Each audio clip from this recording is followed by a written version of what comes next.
سوچ سمجھ رکھنے والے لوگوں کے لیے اس آیت میں اس مضمون میں بڑی نشانیاں ہیں. موت کی جو کیفیات بتائی ہیں، انسان اس پہ غور کرے اور مرنے سے پہلے اپنے آپ کو اس پوزیشن میں لے آئے، موت کی تیاری کرے. اللہ فرماتے ہیں کہ یہ سب سے اہم رہنمائی ہے بندوں کے لیے کہ وہ موت کا وقت آنے سے پہلے اپنی تیاری کو مکمل کریں.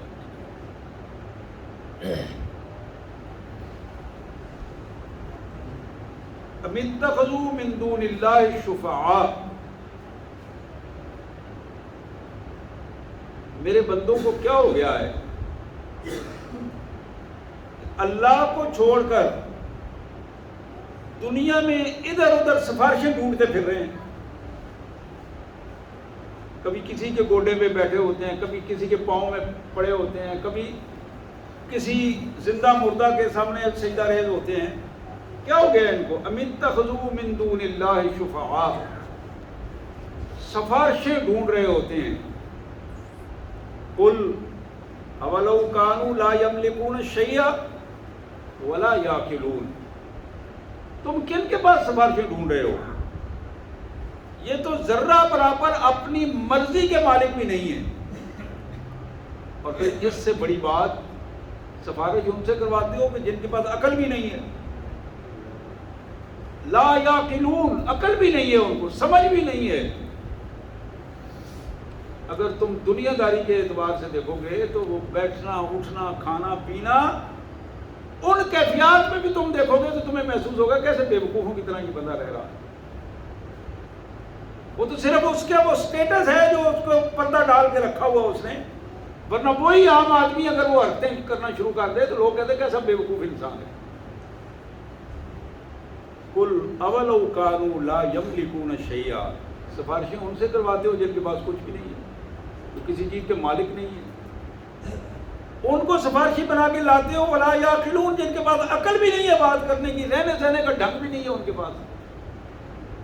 قل للہ الشفاعۃ جمیعا، سفارش قبول کرنا، سفارش مسترد کر دینا، یہ سارا کا سارا اختیار اللہ وحدہ لا شریک کا ہے. قل للہ الشفاعۃ جمیعا، مکمل اختیار، جس کا دل چاہے مالک، جس کی مالک کی رضا ہو وہ شفاعت قبول کرے، اور جس کا دل چاہے وہ اس کی موڑ دے، مسترد کر دے. کوئی اس کے حکم کو چیلنج کرنے والا نہیں. لہو ملک السماوات والارض، زمین اور آسمانوں میں صرف اس کا اقتدار ہے، اس کا اختیار ہے. یہ سارے جھوٹے اقتدار اور جھوٹے اختیارات ہیں. یہ پانی کے بلبلوں کی طرح وقت کے آنے میں اڑ جاتی ہے ہر چیز. اختیار، اقتدار، ملکیت، لہو ملک السماوات والارض، زمین آسمان ہر چیز پر صرف وحدہ لا شریک کا اختیار ہے. ثم الیہ ترجعون،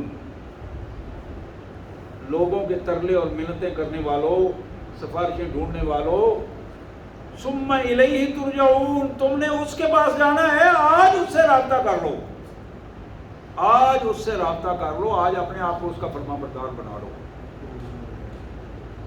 حالت یہ ہے، اللہ فرماتے ہیں حالت یہ ہے وَإِذَا ذُكِرَ اللَّهُ وَحْدَهُ اشْمَأَزَّتْ قُلُوبُ الَّذِينَ لَا يُؤْمِنُونَ بِالْآخِرَةِ. یہ جو آخرت پر جن کا یقین نہیں ہے، کافر ہیں، مشرک ہیں، اور کلمہ پڑھنے والے بھی وہ لوگ جن کو آخرت کا یقین نہیں ہے، منافقت کی زندگی، مشرکانہ رویوں کے ساتھ زندگی بسر کر رہے ہیں. ان کے سامنے جب ایک اللہ کا ذکر کیا جائے، وَإِذَا ذُكِرَ اللَّهُ وَحْدَهُ، ایک اللہ کا، اکیلے اللہ کا ذکر کیا جائے، اشمئزت قلوب الذین لا یؤمنون بالآخرہ، ان کے دل بیٹھنے لگتے ہیں. ایک اللہ کا نام سن کر دل بیٹھنے لگتے ہیں، پریشان ہو جاتے ہیں. لیکن اس کے مقابلے میں وَإِذَا ذُكِرَ الَّذِينَ مِن دُونِهِ، اللہ کے علاوہ جس کا بھی تم ذکر کرو، جس کی بھی تم بات کرو، اس پہ نعرے بھی لگتے ہیں، اس پہ پیسے بھی آتے ہیں، اور ایک دوسرے کے ساتھ اٹھ کے چھلانگیں لگاتے ہیں. وَإِذَا ذُكِرَ الَّذِينَ مِن دُونِهِ إِذَا هُمْ يَسْتَبْشِرُونَ. خوشیاں مناتے ہیں دوسروں کے شرک کرنے کے کیفیات میں. وہاں میں ایک دوسرے کو مبارکیں دیتے ہیں, خوشیاں مناتے ہیں کہ اب میرا وہ فلاں تعلق والا اس کا نام لیا ہے, میرے حضرت کا نام لیا ہے, میرے پیر کا نام لیا ہے, میری نسبت والا کا نام آ گیا, اس لیے اٹھ کے نعرے لگانے اور یہ کیفیات شروع کر دیتے ہیں. اذا ہم یستبشرون. وَإِذَا ذُكِرَ اللَّهُ وَحْدَهُ. اللہ ایک اکیلے مالک کا ذکر کیا جائے, اشمئزت قلوب الذین لا یؤمنون بالآخرہ. جنہیں آخرت کا یقین نہیں ہے, بات کرتے ہیں آخرت کی, یقین نہیں ہے, ان کے دل منقبض ہو جاتے ہیں, بیٹھنا شروع کر دیتے ہیں, گھٹ جاتے ہیں.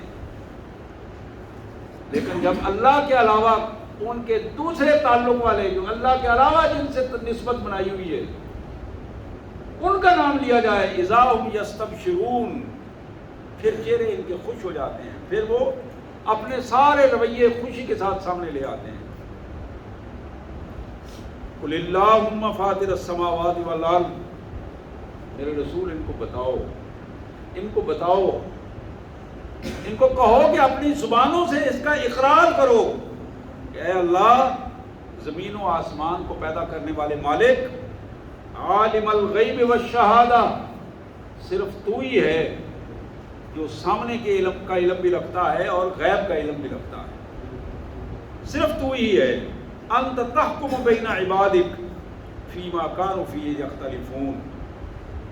آج لوگ تیرے بندے جن معاملات میں اختلاف کرتے ہیں, جھوٹی گڑ گڑ کر بہانے اور دلیلیں بنا کے پیش کرتے ہیں, انت تحکم, تو ہی ان میں فیصلہ کرنے والا ہے. تیرے فیصلے کے بغیر یہ قابو نہیں آئیں گے اور وہ فیصلہ قیامت کے دن ہوگا. انت تحکم. اب یہ جملہ اللہ تعالیٰ نے بتایا اپنے ان بندوں کے لیے جو اللہ کو وحدہ لا شریک مانتے ہیں کہ یہ جملہ ذہن میں بٹھاؤ, لوگوں کو بتاؤ, اور اسی پہ اطمینان ہے. اللہم فاطر السماوات والارض عالم الغیب والشہادہ انت تحکم بین عبادک فیما کانوا فیہ یختلفون. اے اللہ, اے میرے مالک, زمین و آسمان کا پیدا کرنے والا تو, زمین و آسمان کی ملکیت تیری, اور عالم الغیب بھی تو ہے, سامنے کا علم بھی تو ہی رکھتا ہے اور غیب کا علم بھی تو ہی رکھتا ہے. انت تحکم بین عبادک, تو ہی اپنے بندوں کے درمیان فیصلہ کرنے والا ہے. ہر اس چیز میں جو یہ دنیا میں نہیں مان رہے ہیں, ان کو اس دن یقین آئے گا اور اس فیصلے کے بعد یہ اپنے آپ مانیں گے. اب اس فیصلے کے بعد کیا ہوگا؟ اللہ کی حضور جب فیصلہ ہو جائے گا تو پھر وَلَوْ أَنَّ لِلَّذِينَ ظَلَمُوا مَا فِي الْأَرْضِ جَمِيعًا وَمِثْلَهُ مَعَهُ لَافْتَدَوْا بِهِ مِنْ سُوءِ الْعَذَابِ يَوْمَ الْقِيَامَةِ وَبَدَا لَهُم مِّنَ اللَّهِ مَا لَمْ يَكُونُوا يَحْتَسِبُونَ. پھر مشرک لوگ اللہ کے ساتھ دوسروں کو اختیارات تفویض کرنے والے, ایک لفظ ہے من دون اللہ, کافر مشرک لوگ اللہ کو چھوڑ کر دوسروں کے پاس جاتے ہیں.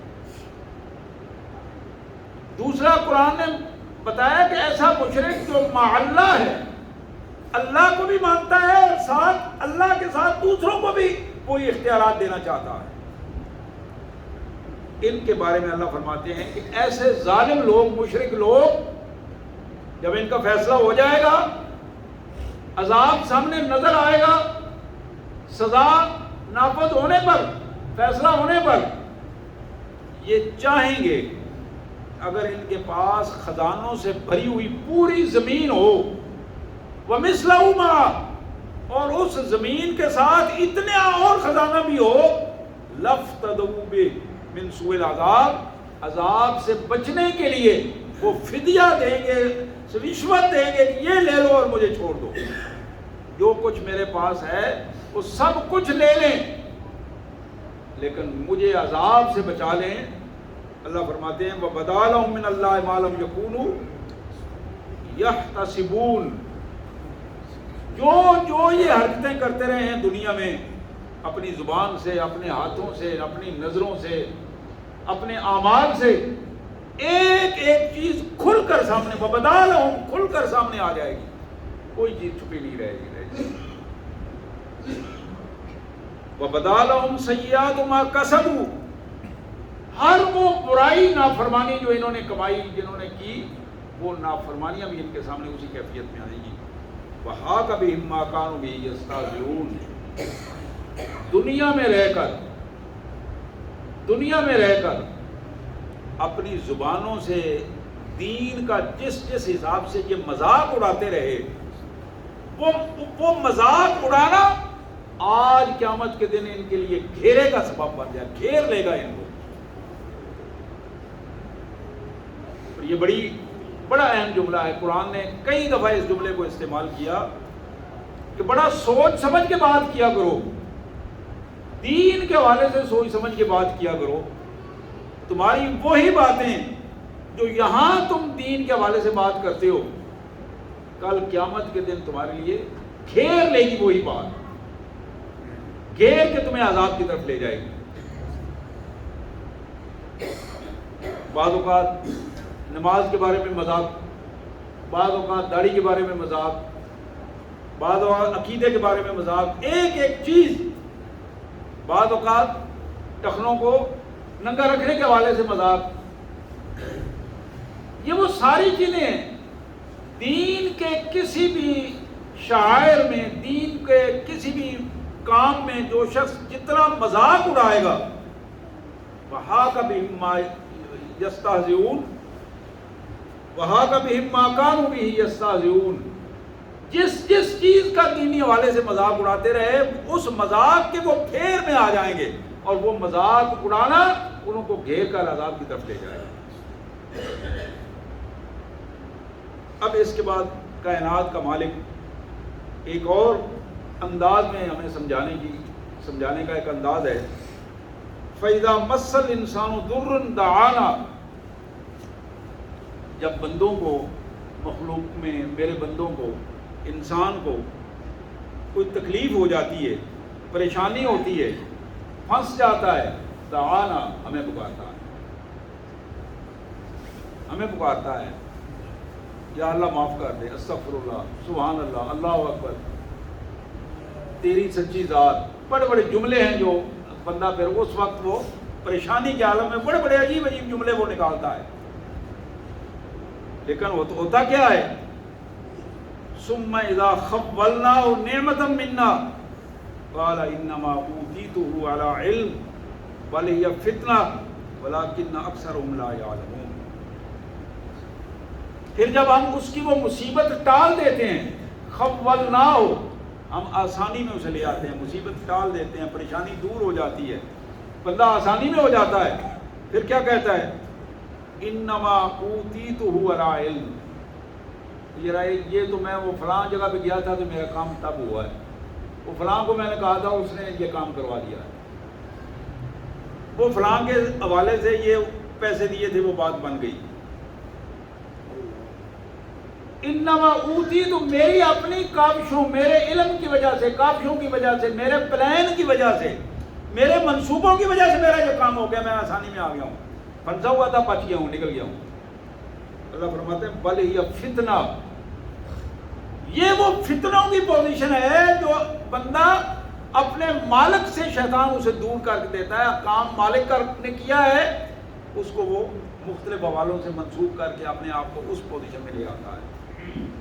ولیکن اکثرهم لا یعلمون، اکثر لوگ اس بات کو جانتے ہی نہیں، اس طرف توجہ ہی نہیں جاتی کہ جس کام کے ہونے کی بات کر رہا تھا، جہاں پھنسا ہوا تھا، اگر اللہ نہ نکالتا تو یہ ہزاروں رشوتیں دے لیتا، ہزاروں سفارشیں اس کی ہو جاتی۔ بڑی بڑی دنیا میں ایسے لوگ موجود ہیں، جب اللہ تعالیٰ کی طرف سے کام نہیں ہونا ہوتا تو بندہ پوری دنیا کو ٹٹول لیتا ہے، لیکن کام بنتا نہیں ہے اور پھر پھانسی کا پھندا اس کے لیے تیار ہوتا ہے۔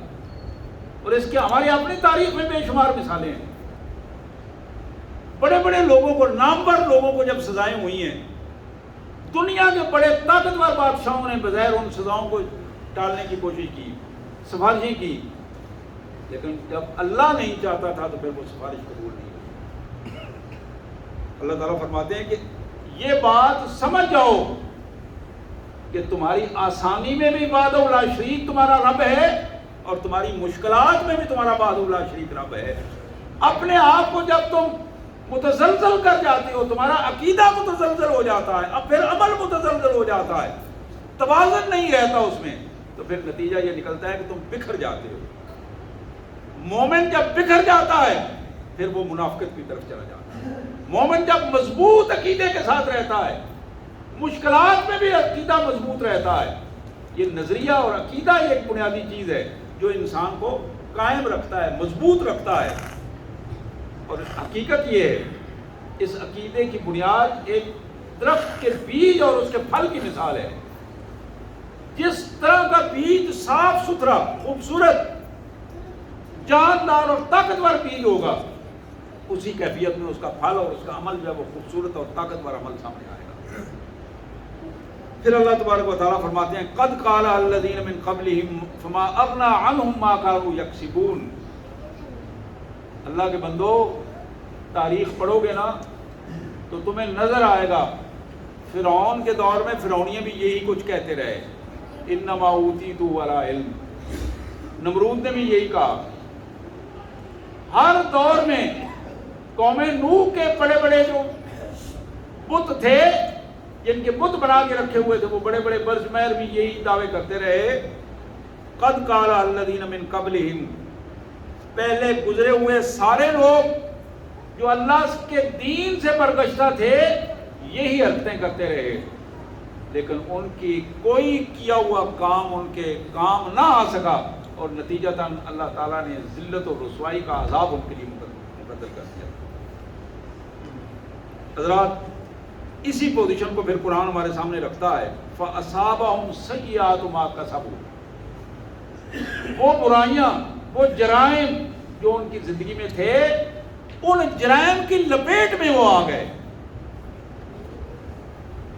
یہ دنیا میں رہتے ہوئے جب ہم غلطی کر رہے ہوتے ہیں، نافرمانی کی کب کی پوزیشن ہوتی ہے، ہمیں اس کا ادراک نہیں ہوتا، وہی اللہ کی نافرمانی۔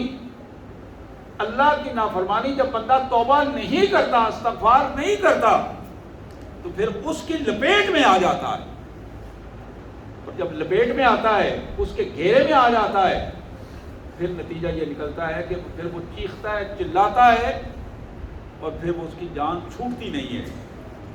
اس کا سب سے خوبصورت طریقہ جو قرآن نے بتایا ہے کہ میرے بندوں سے جب بھی غلطی ہو جائے، نافرمانی ہو جائے، وہ فوراً اپنے رب کی طرف پلٹتے ہیں، فوراً اپنے رب کی طرف پلٹتے ہیں اور اپنے گناہوں کی معافی مانگتے ہیں۔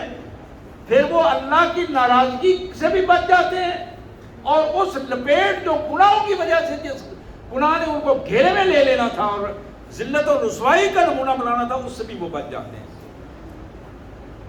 اللہ فرماتے ہیں اولم یعلموا ان اللہ یبسط الرزق لمن یشاء ویقدر ان فی ذلک لآیات لقوم یؤمنون۔ کیا میرے بندے نہیں جانتے، ان کو علم نہیں ہے کہ رزق کا سارا کے ساری ملکیت، اختیار صرف اللہ وحدہ لا شریک کے پاس ہے۔ یبسط الرزق لمن یشاء ویقدر، جس کا چاہتا ہے رزق زیادہ کرتا ہے، جس کا چاہتا ہے کم کر دیتا ہے۔ اس کی حکمت بھی وہی جانتا ہے کہ کیوں ایسا ہو رہا ہے۔ اسی حکمت کے بنیاد پر بڑے بڑے نافرمان ہیں، بے شمار رزق ان کے پاس موجود ہے، مطیع ہیں، فرما بردار ہیں، ان کے پاس بھی رزق موجود ہے۔ اس کا معیار صرف اللہ تبارک و تعالیٰ کے ہاں معیار ہے کہ کس کی آزمائش کس انداز میں ہو رہی ہے۔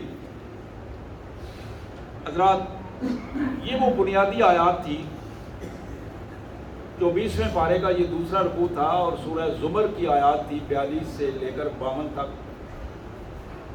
سب سے پہلے ان آیات میں جس چیز کو ہمارے سامنے رکھا گیا وہ موت ہے۔ موت جس کا تذکرہ کرتے ہوئے ہم گھبرا جاتے ہیں، لیکن بندہ مومن کو جو بتایا گیا، رسول اللہ صلی اللہ علیہ وسلم نے فرمایا ان القلوب تسطع كما يسطع الحديد اذا اصاب الماء قیل وما جلاؤها یا رسول اللہ صلی اللہ علیہ وسلم قال تلاوت القرآن و ذکر الموت.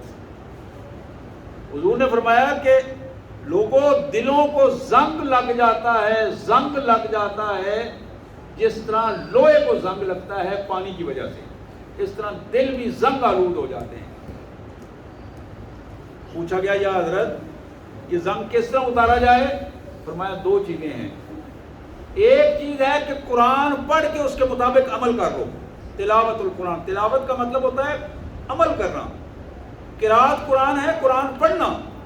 تلاوت قرآن کا مطلب ہے قرآن مجید کو پڑھنا اور اس پر ڈل جانا، اس کے مطابق عمل کرنا. یہاں تلاوت کا ذکر ہے. تلاوت القرآن و ذکر الموت، موت کو یاد رکھو، ہر لمحے پر موت کو یاد رکھو. اگلا قدم میرا، اگلا سانس میرا اس دنیا میں ہے یا نہیں ہے. یہ وہ بنیاد ہے، یہ وہ بنیاد ہے جو بنیاد انسان کے دلوں کا زنگ بھی اتارتی ہے اور اس کیفیت کو بھی سامنے رکھتی ہے. اور حضرات آپ اس موت کی کیفیت کو دیکھیں ذرا. حضرت ابوبکر صدیق رضی اللہ تعالیٰ عنہ مرض الموت، موت کی کیفیت قریب آئی تو بیٹی کو بلاتے ہیں، سیدہ عائشہ صدیقہ سلام اللہ علیہ، ام المومنین، زوجۃ الرسول، میری آپ کی امت کی ماں سیدہ عائشہ صدیقہ سلام اللہ علیہ. پوچھتے ہیں بیٹا یہ بتاؤ کہ رسول کائنات صلی اللہ علیہ وآلہ وسلم جب اس دنیا سے رخصت ہوئے تو کتنے کپڑوں میں انہیں کفن دیا گیا؟ بتایا. فرمایا کہ میرے لیے اس حوالے سے تمہارے لیے میری تجویز یہ ہے کہ میں نے جو کپڑے پہنے ہوئے ہیں نا، نہلا دھلا کے وہی کپڑے میرے پہنا دیجیے. تو بیٹی نے عرض کیا ابا جی اب اتنا بھی معاملہ نہیں ہے کہ ہم کفن نہ دے سکیں، نیا کفن نہ دے سکیں.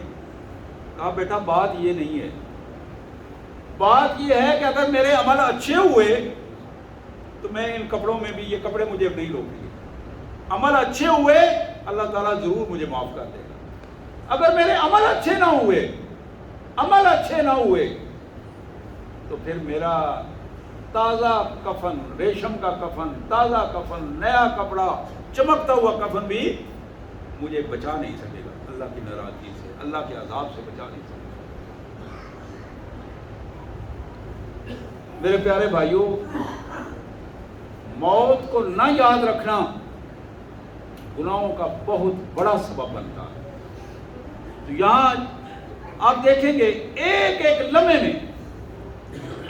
لمحے میں رسول اللہ کے ساتھیوں نے موت کی کیفیت کو محسوس کیا اور محسوس کر کے اس کو لوگوں کے سامنے رکھا. حضرت فاروق اعظم رضی اللہ تعالی عنہ خلیفہ ثانی، 3 بر اعظموں کے امیر المومنین، 3 بر اعظموں کے امیر المومنین بازار سے گزر رہے ہیں. مجوسی کی دکان ہے، وہاں رک گئے. فیروز نامی مجوسی تھا، ابو لولو بھی اس کو کہتے تھے. اس سے پوچھا فیروز کیا بناتے ہو؟ کہا امیر المومنین میں بہت سارے ہتھیار بناتا ہوں، چکیاں بناتا ہوں، خنجر بناتا ہوں، 2 دھارے خنجر بناتا ہوں. بہت ساری تفصیل اس نے بتائی. کہا یہ لگے ہوئے ہیں سارے. تو مجاہدانہ طبیعت کے حوالے سے فرمایا کہ کوئی میرے لیے بھی کوئی خنجر بناؤ ذرا، کوئی ایسا جو جہاد میں کام آ سکے. اس نے اوپر نظر اٹھائی اور دیکھا اور کہا آپ کو میں ایسا خنجر بنا کے دوں گا کہ دنیا یاد رکھے گی. اب یہ جملہ اس نے کہہ دیا، اندر کی خباثت کا اظہار کر دیا. حضرت عمر اس کی بات سن کر مسکرائے اور آگے نکل گئے. ساتھیوں نے کہا امیر المومنین اس کی بات سنیے. کہا ہاں سنیے. پھر بات سن کے آپ چپ کر گئے, آپ نے کوئی فیصلہ نہیں سنایا. اس خبیث نے تو آپ کو دھمکی دی ہے قتل کی, بڑی کھلی کھلی دھمکی ہے. کہا زندگی اور موت اللہ کے قبضے قدرت. ہمارے پاس اس کا کوئی ایسا ایویڈنس نہیں ہے کہ ہم اس کو ابھی گرفتار کر کے اس وجہ سے گرفتار کر کے ہم اس کو ختم کر دیں. اسلام اس کی اجازت نہیں دیتا. اور پھر جب شہادت ہوئی, پوچھا کون تھا مجھ پر حملہ کرنے والا, بتایا گیا کہ وہی فیروز نامی ابو لولو ہے. آسمان کی طرف نگاہ اٹھائی اور عرض کی یا اللہ تیرا شکر ہے, کسی مسلمان نے یہ حرکت نہیں کی کہ ایک مجوسی اور کافر کے ہاتھوں یہ حرکت ہوئی ہے, اور مجھے اللہ تعالیٰ شہادت کی دعا کروائی کہ میرے لیے دعا کرو کہ اللہ تعالیٰ مجھے شہادت کا مرتبہ دے. میرے بھائیوں, موت جب بندہ مومن بھول جاتا ہے تو وہ بے راہ رو ہو جاتا ہے, بے راہ رو ہو جاتا ہے. عثمان غنی رضی اللہ تعالیٰ عنہ, آپ جانتے ہیں حضرت عمر کے بعد حضرت عثمان کی حکومت 3 بر اعظموں سے بھی بڑھ گئی تھی. یعنی با اختیار آدمی جسے اللہ کے رسول صلی اللہ علیہ وسلم نے اس کی زندگی میں ایک دفعہ نہیں, 2 دفعہ نہیں, کئی دفعہ یہ الفاظ کہے کہ عثمان تم جنتی ہو, عثمان تم جنتی ہو. غزوہ تبوک کے موقع پر یہ الفاظ کہے کہ عثمان تیرے رب نے تمہیں کہا ہے کہ آج کے بعد تمہارا کوئی جرم بھی تمہیں نقصان نہیں دے گا. یہ کوئی معمولی بات نہیں. لیکن حضرت عثمان کی کیا پوزیشن تھی؟ حدیث میں الفاظ آتے ہیں کہ جب کسی قبر پر آتے اتنا روتے وہ ہوا یبلو لحیہ ہوا, آپ کی داڑھی مبارک آنسوؤں سے تر ہو جاتی. اور کثیر اللحیہ, بھاری داڑھی تھی آپ کی حضرت عثمان غنی رضی اللہ عنہ. تو ساتھی پوچھتے, صحابہ بات پوچھتے کہ حضرت کیا کر رہے ہیں آپ؟ موت کے ذکر پر, آپ حشر کے ذکر پر, جہنم کے ذکر پر اتنا نہیں روتے, قبر کی بات آتی ہے تو آپ کو بہت زیادہ رونا آتا ہے. آپ نے فرمایا کہ میں نے اپنے نبی صلی اللہ علیہ وسلم سے سنا ہے, میرے آقا صلی اللہ علیہ وسلم نے فرمایا کہ قبر موت کے بعد پہلا مرحلہ ہے جہاں آزمائش شروع ہو جائے گی. قبر کے اندر سوالات شروع ہوں گے, حساب و کتاب کا پہلا مرحلہ شروع ہو جائے گا. اس میں جو شخص کامیاب ہے وہ اگلے مراحل میں کامیاب ہوگا. تو مجھے بڑا خوف آتا ہے, ڈر لگتا ہے اللہ کے عذاب سے, اللہ کی گرفت سے. اللہ تعالیٰ مجھے معاف فرمائے. تو حضرات, یہ جو موت کی کیفیت ہے, اس موت کی کیفیت کو اگر ہم محسوس کریں تو یہ زندگی کو سیدھا رکھنے کے لیے سب سے کمال چیز ہے. حضرت علی کرم اللہ وجہہ, عظیم, اللہ کے رسول صلی اللہ علیہ وسلم نے انہیں اسد اللہ کہا, شیر خدا کہا, اپنے وقت کے عظیم انسان, اور حضور صلی اللہ علیہ وسلم نے زندگی میں جنت کی بشارت دی, عشرہ مبشرہ میں شامل ہے. ایک ساتھی نے ایک دن پوچھا, حضرت آپ کو سیکورٹی گارڈ کو ایک دو رکھ لیں, کم از کم آپ جاتے ہیں, بعض اگر اکیلے ہوتے ہیں, اکثر مدینے میں چلتے پھرتے رہتے ہیں, تو شورش بہت زیادہ ہے, منافق لوگ ہیں, یہودی بھی ادھر ادھر کی حرکتیں کر رہے ہیں, آپ اس کا تھوڑا سا اہتمام کر لیں تاکہ کوئی نقصان نہ پہنچائے. آپ نے فرمایا کہ میں نے رکھے ہیں سیکورٹی گارڈ, مجھے تو نظر نہیں آ رہے ادھر ادھر, میں بڑا دیکھتا ہوں, کوئی آپ اکیلے ہی ہوتے ہیں.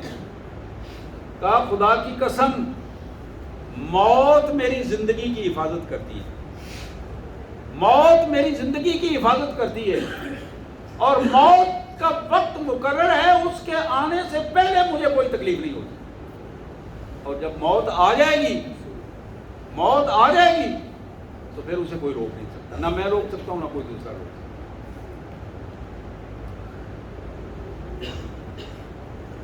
محمد کریم صلی اللہ علیہ وسلم تشریف فرمائیں,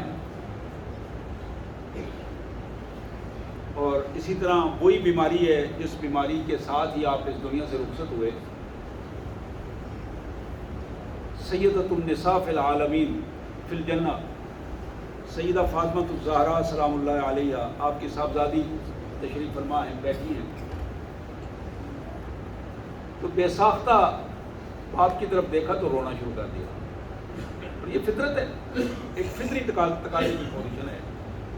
بیٹیوں کا تعلق اور بیٹیوں کا وہ جذبات اپنے والد محترم کے حوالے سے، اور پھر والد محترم بھی خاتم النبیین صلی اللہ علیہ وسلم. پوچھا بیٹا کیوں روتے ہو؟ عرض کی کہ ابا جان آپ کی یہ جو تکلیف کی پوزیشن ہے مجھے اس نے رلا دیا ہے.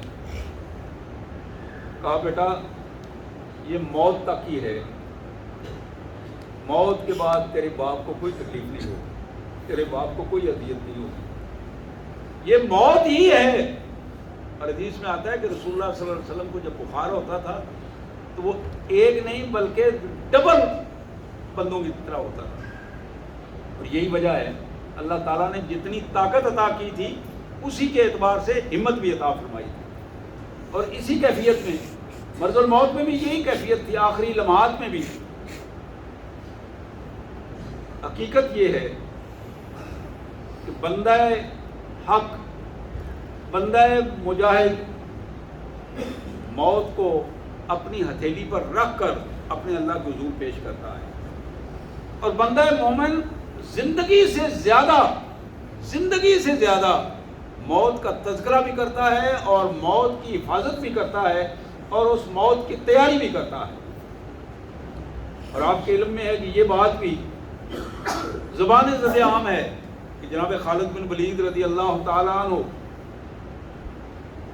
خالد بن ولید رضی اللہ تعالیٰ عنہ مسلمانوں کے وہ کمانڈر کہ جنہیں اللہ کی طرف سے بشارتیں آئیں، رسول اللہ صلی اللہ علیہ وسلم کی طرف سے بشارتیں آئیں، وہ عظیم انسان جنہیں دشمنوں نے ہر سطح پر مارنے کی کوشش کی. اور ایک موقع پر جب ایک بندے کو پکڑ کے لایا گیا کہ حضرت یہ بندہ کچن سے پکڑا گیا ہے اور اس کے ہاتھ میں یہ زہر کی شیشی ہے اور یہ کھانے میں ملانا چاہتا تھا اور اس کو ہم نے پکڑ لیا ہے. تو اس سے پوچھا کہاں سے آئے ہو؟ اس نے بتایا کہ اس وقت جو آپ کا دشمن ہے اس دشمن کے کمانڈر نے مجھے یہ زہر دی ہے اور اسپیشل آپ کے لیے بھیجا ہے اور بڑا انعام اس نے لالچ دیا مجھے. بس اتفاق سے میں پکڑا گیا ہوں، ورنہ یہ زہر اتنی زہریلی ہے کہ اگر آپ پی جائیں تو آپ کے جسم کے ایک ایک جوڑ سے خون بہنا شروع ہو جائے اور چند لمحے بھی آپ اس دنیا میں نہ رہیں. اچھا ادھر رہو. پکڑی، اللہ کا نام لیا. یہ بڑی اتھینٹک حدیث مبارک یہ واقعہ کتابوں میں موجود ہے.